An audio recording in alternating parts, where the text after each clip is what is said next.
Astaghfirullah. Alhamdulillah wassalatu wassalamu ala Rasulillah wa ala alihi wa sahbihi wa mawalah wa la hawla wa la quwata illa billahi wa ba'd. Alhamdulillah, segala puja dan puji hanya milik Allah subhanahu wa ta'ala. Salawat dan juga salam kita hadiahkan kepada Rasul kita Nabi besar Muhammad sallallahu alaihi wa ala alihi wasallam.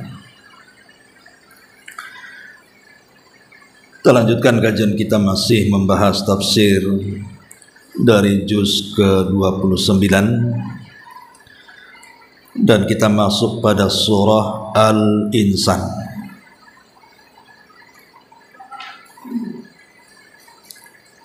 Di sini Allah Subhanahu wa taala berfirman, hal ata 'alal insani hinum minad dahri lam yakun syai'am madhkura. Inna khalaqnal insana min nutfatin amsyajin nabtalihi faja'alnahu sami'an basira.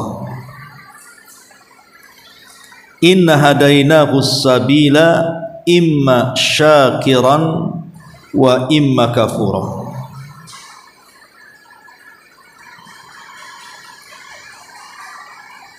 Di sini Allah Subhanahu wa taala mengatakan hal ata 'alal insan.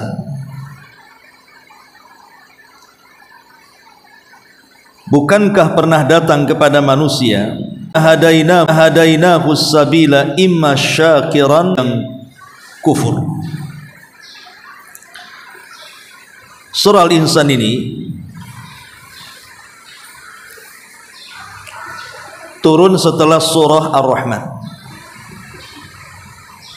Jadi surah Al-Insan ini turun setelah surah Ar-Rahman.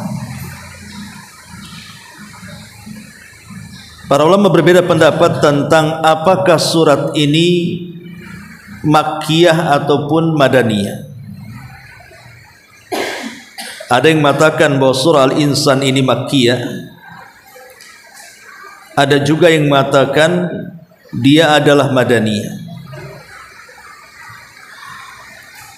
Yang mengatakan dia Makkiyah karena tadi turun setelah surah Ar-Rahman. Dan umumnya surah-surah mufassal itu memang Makkiyah. Dan ini yang dikuatkan oleh para ulama bahwa surah Al-Insan ini adalah surah Makkiyah. Artinya turun sebelum hijrah Nabi sallallahu alaihi wa ala alihi wasallam. Tapi ada juga yang mengatakan bahwa surah Al-Insan ini Madani, artinya turun setelah hijrah, dengan melihat asbab nuzulnya, di mana disebutkan dalam asbab nuzul itu ketika Allah Subhanahu wa taala berfirman yufuna bin nadri wa yakhafuna yawman kana syarruhu mustatira. Dalam surah Al-Insan ayat ke-7, mereka memenuhi nazar dan takut akan satu hari yang azabnya merata di mana-mana. Wa yut'imuna at-ta'ama ala hubbihi miskinan wa yatiman wa asira.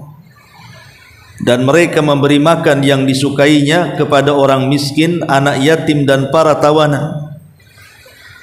Innama nut'imukum liwajhillahi la nuridu minkum jazaan wala syukura.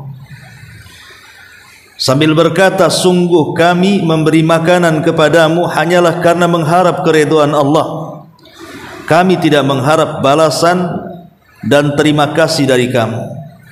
Inna nakhafu min rabbina yawman abusan qamtarira. Sungguh kami takut akan azab Tuhan pada hari ketika orang-orang berwajah masam penuh dengan kesulitan. Fawaqahumullahu syarra dzalikal yaum wa laqahum nadratan wa surura.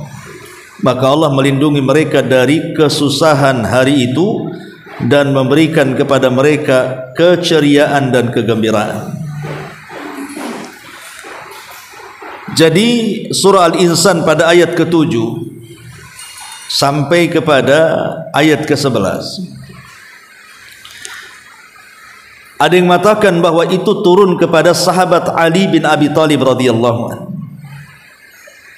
Jadi satu hari Ali radhiyallahu anhu itu bersedih hati karena salah satu putranya, apakah Hasan atau Husain, itu sedang sakit parah.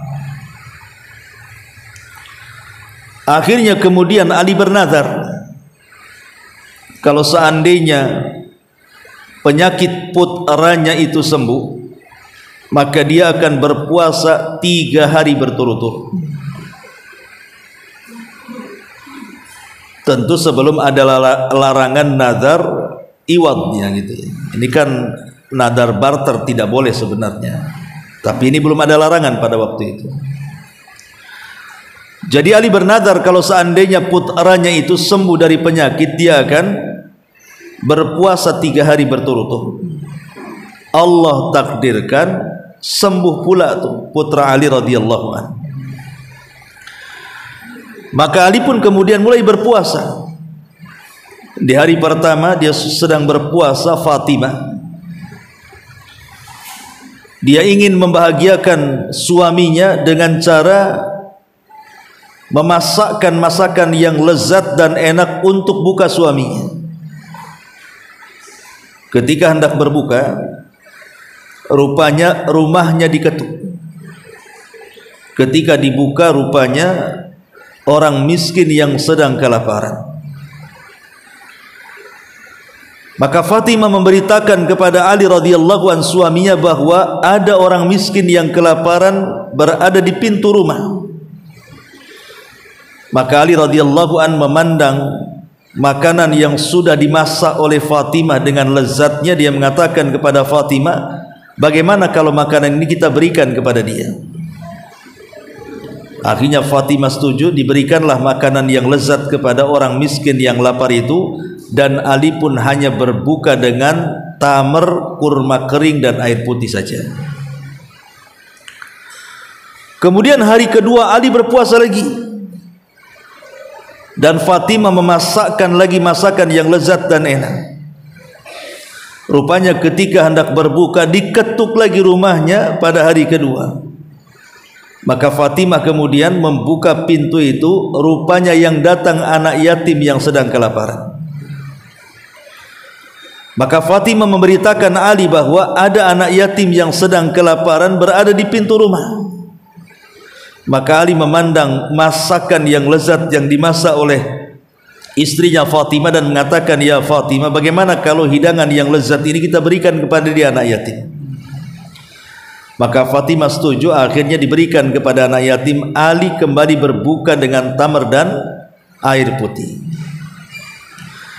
Kemudian hari ketiga, dan itu hari terakhir Ali melunasi nazarnya berpuasa. Maka Fatimah semangat lagi untuk membuatkan makanan yang lezat, masakan yang enak untuk suaminya. Saat hendak berbuka, diketuk pula atau pintu. Ketika Ali mengatakan kepada Fatimah, lihatlah siapa yang mengetuk pintu, rupanya tawanan perang yang sedang kelaparan. Maka Fatimah memberitahu bahwa ada tawanan perang yang sedang kelaparan berada di pintu rumah. Maka Ali radhiyallahu anhu mengatakan kepada Fatimah, bagaimana kalau makanan yang lezat ini diberikan kepada tawanan itu? Akhirnya Fatimah setuju, maka Ali pun memberikan makanan yang lezat dan kembali dia hanya berbuka dengan tamar dan air putih. Subhanallah. Dari sinilah kemudian turun ayat di sini, yufuna bin nadri. Mereka menunaikan nazarnya. Maksudnya Ali radhiyallahu anhu menunaikan nazarnya dengan cara berpuasa.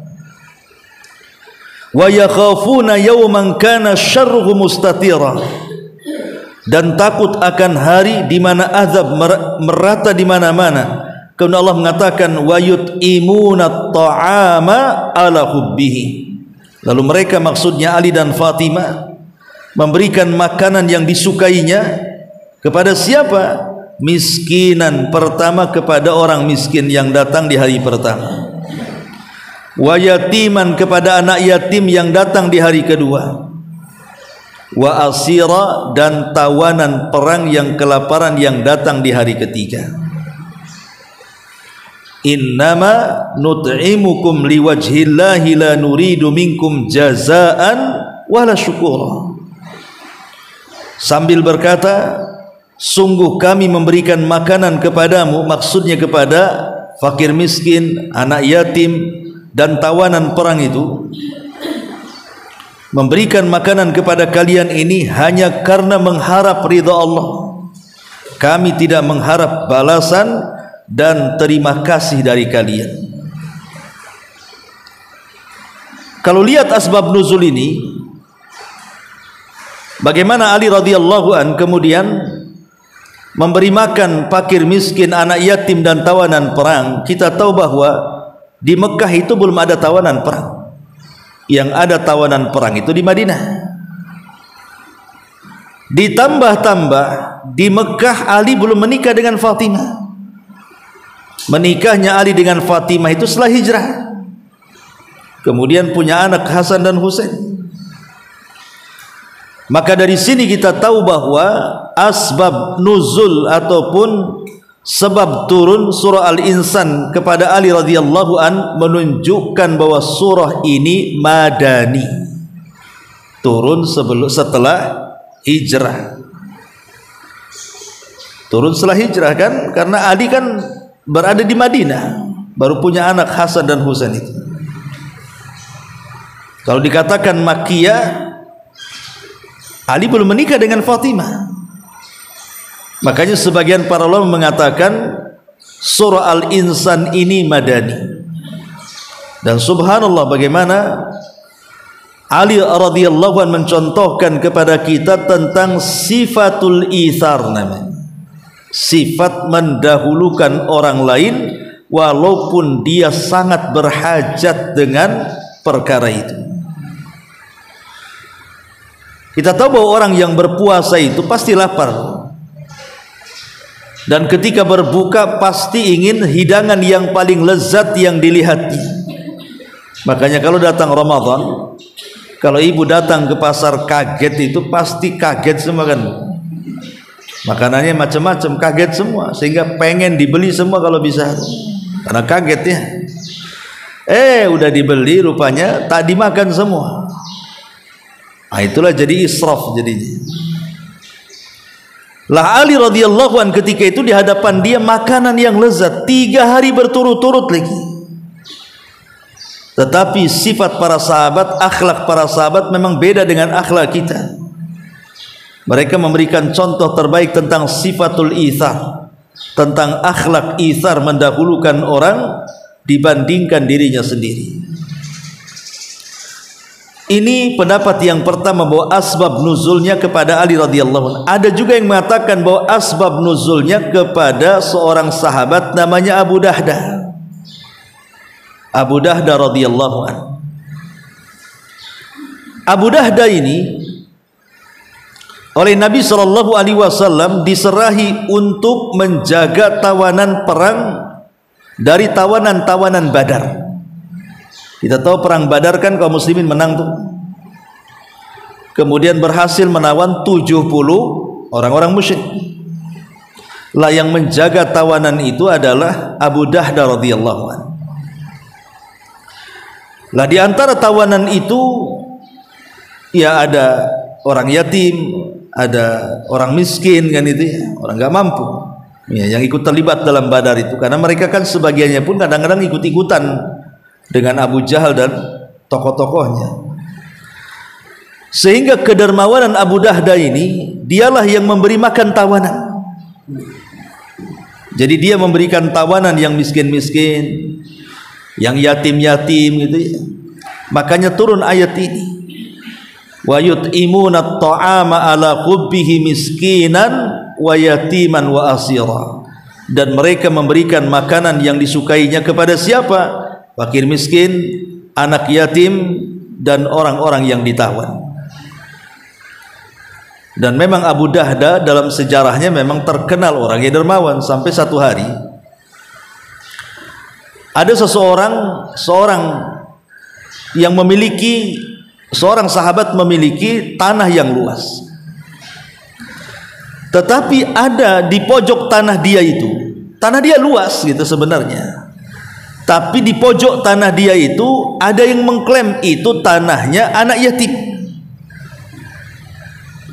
Tidak terimalah kemudian laki-laki Ansor ini bahwa itu tanah dia, tidak ada sedikit pun tanah anak yatim di sini. Akhirnya perkaranya sampai kepada Nabi SAW dan dibuktikan memang itu tanahnya. Tidak ada tanah anak yatim satupun di situ, walaupun sepeta. Akhirnya kemudian Nabi SAW coba untuk melembutkan hati sahabat ini dan mengatakan, tanahmu kan luas, kalau hanya diambil secuil anak yatim kasihlah dia.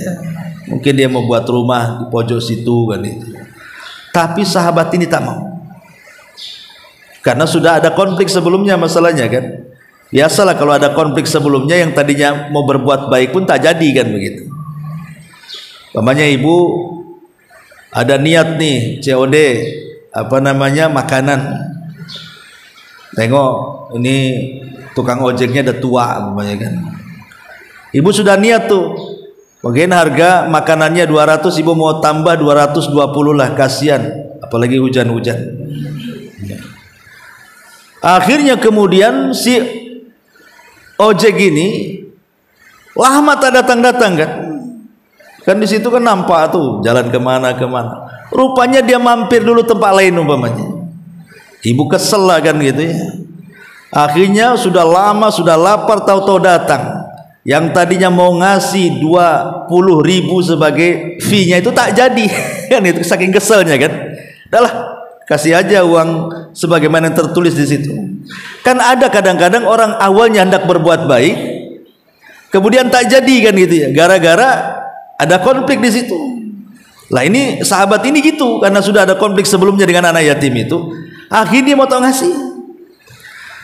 Jadi Nabi SAW coba melembutkan dia dan mengatakan, kalau engkau berikan sepetak tanah yang ada satu pokok kurma itu, nanti Allah ganti pokok kurma itu di surga. Kan enak tuh. Rasul menjamin bahwa kalau engkau kasihkan yang sepeta itu, paling berapa lah ada pokok kurma di situ itu, nanti Allah ganti dengan pokok kurma di surga. Tapi tetap sahabat ini tak mau. Dia minta anak yatim dikeluar dari kebunnya. Kabar ini sampai ke telinga Abu Dahda radhiyallahu anhu. Kemudian dia datang menemui Nabi SAW dan mengatakan, ya Rasulullah, apakah kalau seandainya aku membeli sepetak tanah yang dimiliki orang Ansar dan aku akan berikan kepada anak yatim itu, aku pun akan mendapatkan keutamaan yang sama, di mana Allah akan berikan pokok-pokok kurma di surga? Kata Rasul, ya. Akhirnya Abu Dahda radhiyallahu anhu tertarik. Dia datang kepada pemilik lahan dan mengatakan, wahai fulan, aku punya lahan yang jauh lebih baik, lebih strategis, lebih mahal, berada di kota. Bagaimana kalau kau tukar kebunmu dengan kebunku? Iyalah, 1 hektar di Batu Haji dengan 1 hektar di Nagoya kan beda harganya. Langsung maulah orang ini, nggak tawar-tawaran. Ya. Ketika kemudian sudah deal-dealan tukar-tukaran kebun itu, maka Abu Dahda radhiyallahu an datang kepada Rasul dan mengatakan, ya Rasulullah, sudah ku ambil bukan hanya 1 petak tanah kecil untuk anak yatim, semua kebun itu sudah ku ambil gitu. Dan aku sedekahkan di jalan Allah Subhanahu wa taala. Aku berikan semua ke anak yatim itu, supaya aku lebih banyak lagi mendapatkan pokok-pokok kurma di surga. Langsung selepas dia melapor kepada Rasul, dia langsung datang ke kebunnya, karena istrinya masih di situ dan istrinya belum tahu kalau kebunnya sudah ditukar. dan sudah disedekahkan lagi. Jadi Abu Dahda tak berani masuk ke kebun, dia hanya berteriak di perbatasan kebun dan mengatakan, ya Umma Dahda ukhruji, katanya, wahai Ummu Dahda keluar, kamu tidak pantas lagi tinggal di kebun ini. Kemudian Ummu Dahda keluar dan Abu Dahda mengatakan, ya Umma Dahda, sungguh aku telah sedekahkan kebun ini di jalan Allah Subhanahu wa taala. Apa kata istrinya? Rabiha bai'u Abi Dahda. Kata istrinya, semoga beruntung perniagaanmu wahai Abu Dahda. Kira-kira nih ibu kalau di posisi Ummu Dahda ngomong gitu nggak? Apa nggak marah-marah kan gitu? Wah, aku tak tahu disedekahkan, bagus dijual kan begitu, dapat duit banyak katanya. Itulah bagaimana sikap para sahabat dan sahabiah di zaman itu. Mereka lebih mementingkan ibadah dibandingkan dinar dan dirham kita. Begitu orang-orang itu, mereka lebih mendahulukan manusia dibandingkan dinar dan dirham. Sebagaimana perkataan Abdullah ibn Umar radhiyallahu anhuma, dahulu maksudnya di zaman para sahabat, saudara, orang tua, kaum muslimin itu lebih diutamakan dibandingkan dinar dan dirham mereka. Tapi di zamanku, kata Ibnu Umar, dinar dan dirham itu lebih utama dibandingkan saudara, bahkan orang tuanya. Sehingga banyak orang yang bertengkar gara-gara uang. Orang tidak kenal saudara gara-gara uang, orang tidak kenal orang tua gara-gara uang, orang tidak kenal ibunya gara-gara uang, kan begitu ya.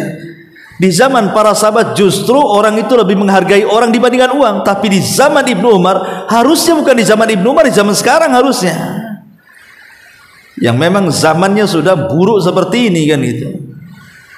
Itulah makanya ada istilah saudara tak kenal uang. Karena memang di zaman sekarang ini lebih parah. Lah dari dua asbab nuzul ini, ulama mengatakan bahwa surah Al-Insan ini adalah madaniyah, turun setelah hijrah Nabi sallallahu alaihi wasallam. Walaupun ada yang mengatakan pendapat pertama dia makkiyah, karena dia terurut di surat-surat mufassal, apalagi turun setelah surah Ar-Rahman, dan umumnya itu makkiyah. Dari konteks isinya juga menceritakan tentang hal-hal yang mencirikan bahwa ayat-ayat surah Al-Insan ini adalah makkiyah. Baik, masyarul muslimin muslimat yang dimuliakan Allah Subhanahu wa taala. Adapun keutamaan surah makkiyah, keutamaan surah makkiyah ini. Jadi surah makkiyah ini Nabi sallallahu alaihi wasallam biasa membaca di hari Jumat di salat fajar. Jadi Nabi SAW biasa membaca surah Al-Insan ini biasanya di hari Jumat, tepatnya di sholat subuh. Jadi rakaat pertama biasanya baca surah Al-Insan gitu ya, atau surah Al-Jum'ah dulu, kemudian rakaat kedua sajdah, surah As-Sajdah, kemudian rakaat yang kedua surah Al-Insan. Itu sunnah hukumnya. Jadi subuh hari Jumat itu Nabi SAW suka membaca rakaat pertama surah As-Sajdah dan rakaat yang kedua surah Al-Insan,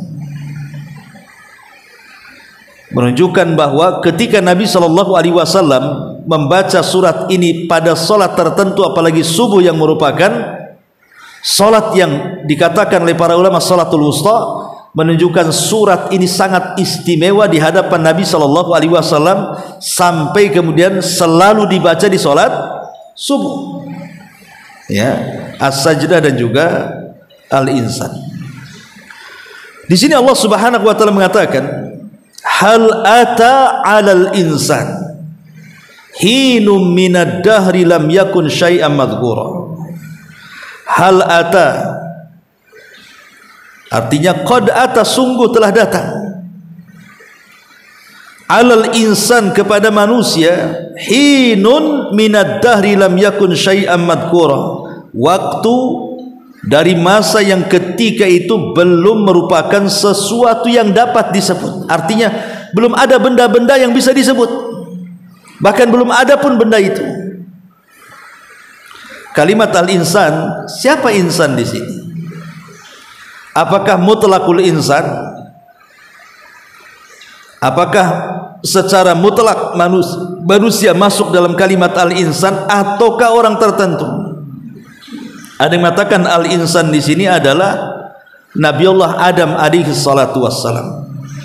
Jadi al-insan dalam ayat ini adalah Adam alaihi salatu wassalam. Jadi kalau kita tafsirkan al-insan Adam, sungguh pernah datang kepada Nabiullah Adam waktu dari masa yang ketika itu belum merupakan sesuatu yang dapat disebut.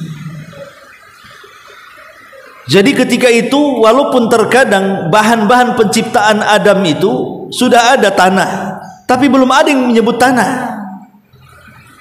belum ada yang menyebut air, belum ada ini bulan ini, belum ada nama-namanya. Mungkin ada barangnya tapi tidak ada namanya, karena muncul nama itu setelah Allah menciptakan Adam. Kemudian Allah ajarkan kepada Adam nama-nama benda, baru kemudian tersebutlah ini gunung, ini laut, ini langit, ini bumi, ini meteor, ini macam-macam. Tapi sebelum Adam diciptakan tidak ada yang disebut, belum ada nama. Air belum ada namanya, tanah belum ada namanya, bumi belum ada namanya, langit belum ada namanya. Itulah yang dikatakan hinun minad dahri lam yakun syai'an madhkura. Waktu dari masa ketika itu belum merupakan sesuatu yang bisa disebut. Ketika Allah Subhanahu wa taala menciptakan Adam alaihi salam, maka Allah mengutus malaikat Jibril untuk mengambil tanah yang ada di bumi. Tapi tanah menolaknya dan berlindung kepada Allah kalau Jibril mengambil tanahnya. Akhirnya Jibril pun gagal. Kemudian diperintahkan Mikail, juga Mikail gagal karena tanah tidak memberikan tanahnya dan berlindung kepada Allah. Akhirnya kemudian diutuslah malakul maut dan berhasil. Ketika tanah berlindung kepada Allah agar jangan sampai ada secuil tanah bumi di bawah malakul maut, tapi malakul maut pun berlindung kepada Allah kalau dia kembali tanpa membawa tanah, sama-sama berlindung kepada Allah. Tanah berlindung jangan sampai diambil, malaikat maut pun berlindung kalau dia pulang ke langit tidak membawa tanah masalahnya. Akhirnya kemudian tanah itu berhasil diambil malakul maut. Karena dia yang berhasil mengambil, maka dia diberikan tugas untuk mencabut nyawa setiap anak Adam, karena dia yang berhasil mengambil tanah Adam tuh. Dibentuklah Adam alaihi salatu wassalam. Oleh siapa? Langsung oleh Allah. Adam itu tidak diciptakan dengan kun, jadilah fayakun, maka jadi tidak. Adam itu dibentuk dengan tangan Allah Subhanahu wa taala. Makanya karena dibentuk dengan tangan Allah, Allah katakan laqad khalaqnal insana fi ahsani taqwim. Sungguh kami telah ciptakan manusia sebaik-baik bentuk. Karena Allah langsung menciptakan kan itu. Lah setelah kemudian Allah Subhanahu wa taala ciptakan Adam, di sini Allah mengatakan hinun. Hinun itu maksudnya bilangan waktu yang tidak terbatas. Tapi ada juga yang mengatakan hinun itu maksudnya bilangan waktu 40 tahun. Jadi 40 tahun saat penciptaan Adam oleh Allah Subhanahu wa taala, maka Allah sempurnakan ciptaannya sebelum ditiupkan ruh, dibiarkan Adam itu mematung selama 40 tahun.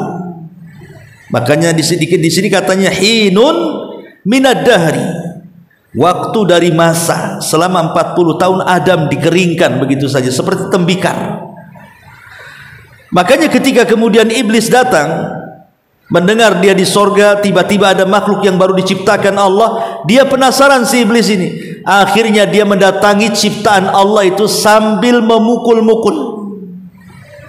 Kemudian terkadang masuk dari lubang hidung, keluar dari lubang telinga, masuk dari lubang telinga, keluar dari lubang mulut, masuk dari lubang mulut, keluar dari dubur, dan begitu seterusnya. Kemudian iblis mengatakan, makhluk ini lemah. Kenapa? Karena dia isinya penuh dengan rongga. Kemudian iblis mengatakan, kalau Allah serahkan makhluk ini kepadaku, pasti kuhancurkan dia. Hasadnya di situ mulai. Ya. Setelah kemudian 40 tahun karena perbedaan Nabi Adam dengan anak turunannya. Kalau Nabi Adam itu 40 tahun baru ditiupkan ruh. Tapi kalau keturunannya tidak sampai 40 tahun, hanya 4 bulan. Tapi tetap di angka 4 kan? 4 bulan baru ditiupkan ruh. Makanya kenapa ibu, kalau kita bicara tentang wanita yang diceraikan, wanita yang ditinggal mati suaminya, wanita yang tinggal mati suaminya tidak boleh menikah sampai melebihi waktu 4 bulan 10 hari. Kenapa harus menunggu 4 bulan 10 hari wanita yang ditinggal mati suami? Dikhawatirkan suami yang meninggal itu sebelum meninggal dia melakukan hubungan dengan istrinya, sehingga ketika itu suaminya meninggal, dikhawatirkan dalam perutnya ada janin suami yang meninggal. Dan kita tahu bahwa manusia baru dianggap manusia dalam janin itu ketika ditiupkan roh. Kapan ditiupkan roh? Di usia 4 bulan. Makanya iddah wanita hamil yang ditinggal mati suaminya, maka dia harus menunggu 4 bulan 10 hari biar betul-betul punya anak atau tidak, kan begitu ya. Tapi yang jelas bahwa Nabiullah Adam dibiarkan 40 tahun. Baru kemudian pada waktunya Allah Subhanahu wa taala mengumpulkan semua malaikat, termasuk juga iblis di situ, dan mengatakan, wa idz qala rabbuka lil malaikati isjudu li adam fasajadu illa iblis. Dan ingatlah ketika Rabbmu memerintahkan kepada para malaikat, sujudlah kalian kepada Adam, semua malaikat sujud kecuali iblis. Aba wastakbara wa kana minal kafirin. Dia enggan, dia sombong dan termasuk makhluk yang kafir. Lah, untuk membuktikan bahwa Adam itu lebih mulia dibandingkan iblis dan para malaikat, maka Allah ajarkan nama-nama dan bahasa yang tidak Allah ajarkan kepada para malaikat dan kepada jin dan juga iblis sebagai kepalanya. Disitulah Adam diajarkan bahasa. Bahkan Adam itu sanggup berbahasa yang akan diucapkan oleh seluruh keturunannya.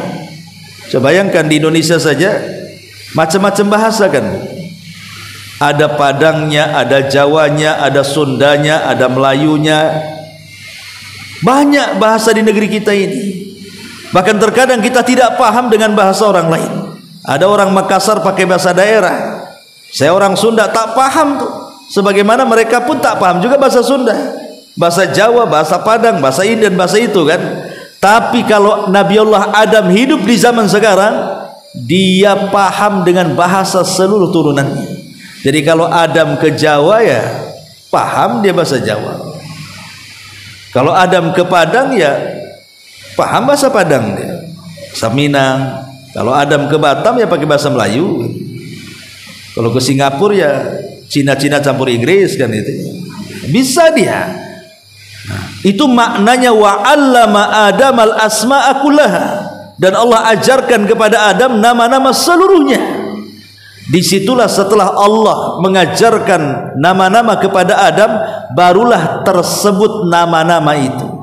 Yang tadinya air gak ada namanya, akhirnya kasih nama air.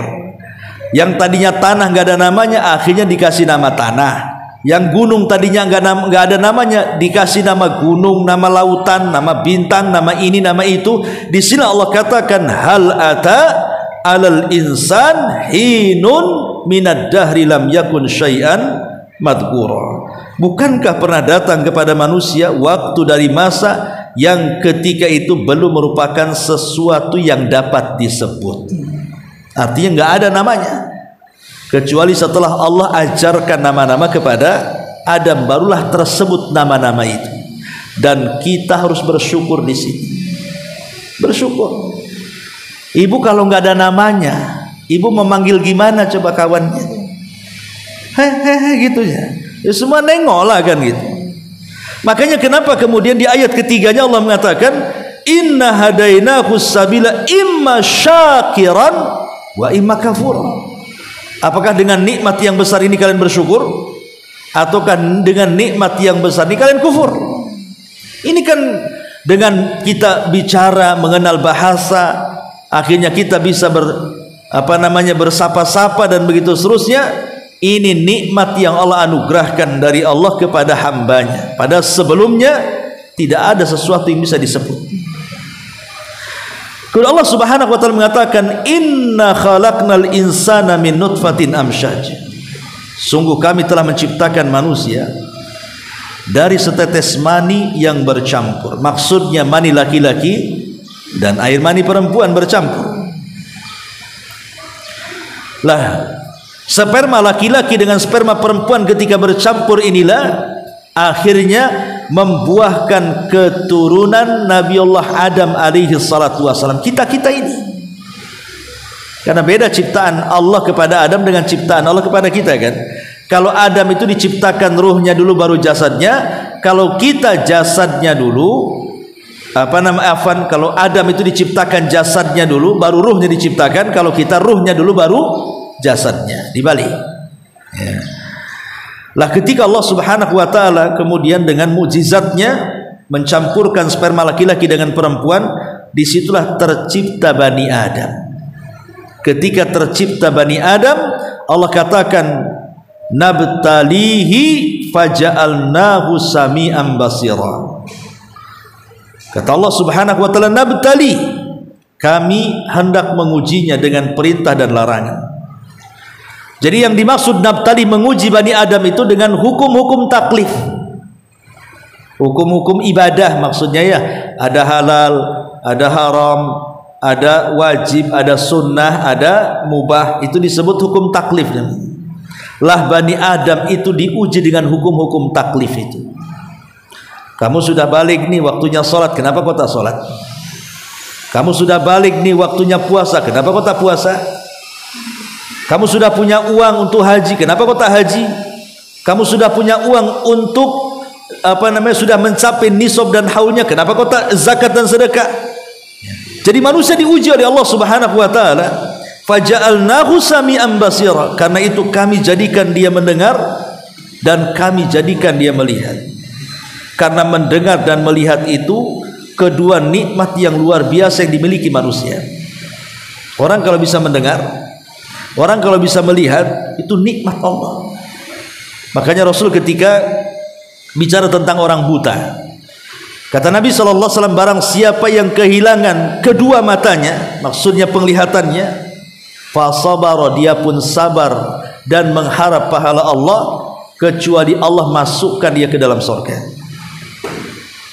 Kalau ada orang cacat, entah buta, entah bisu, entah tuli gitu ya, tapi dia sabar, maka Allah jamin dia masuk surga. Ya. Nah di sini Allah mengatakan nabtali, kami uji dia, faja'alnahu sami'an basira. Karena itu kami jadikan dia mendengar dan melihat supaya lebih sempurna ujian Allah kepadanya. Dan Allah mengatakan inna hadainahu sabila imma syakiran wa imma kafura. Sesungguhnya kami berikan hidayah, ya, sesungguhnya kami telah menunjukkan kepadanya hidayah atau jalan, imma syakiran wa imma kafura. Terkadang jalan itu adalah jalan yang bisa kita bersyukur di dalamnya, atau sebaliknya kita malah kufur dengan jalan itu. Lah hidayah dalam surah Al-Insan ayat 3 ini maksudnya hidayah apa? Maksudnya hidayatul irsyad. Semua orang bisa melakukannya, saya, ibu, siapapun bisa melakukan hidayatul irsyad. Hanya mengarahkan, loh ini baik, ini jelek, ini ikhlas, ini tauhid, ini sunnah, ini bid'ah, ini taat, ini maksiat. Kan hanya mengarahkan orang. Soal dia sadar dengan dakwah kita, itu urusan dia, itulah kesadarannya disebut taufik. Tapi kita yang menyampaikannya disebut irsyad namanya. Maka hidayah ada dua, ada hidayatul irsyad, ada hidayah taufik. dan dalam ayat ini maksudnya hidayatul irsyad. Inna hadainahu as-sabila, sungguh kami telah menunjukkan kepadanya jalan yang lurus. Tapi ada yang bersyukur dari jalan itu, ada juga yang kufur. Itulah manusia. Makanya disebut suratul insan. Manusia itu seperti itu. Ada sebagian mereka bersyukur, ada sebagian mereka tidak bersyukur.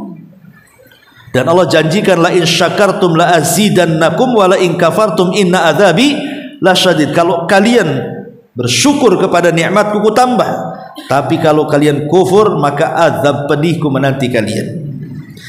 Inilah diantara tafsir singkat 1 sampai 3 ayat dulu Bu ya.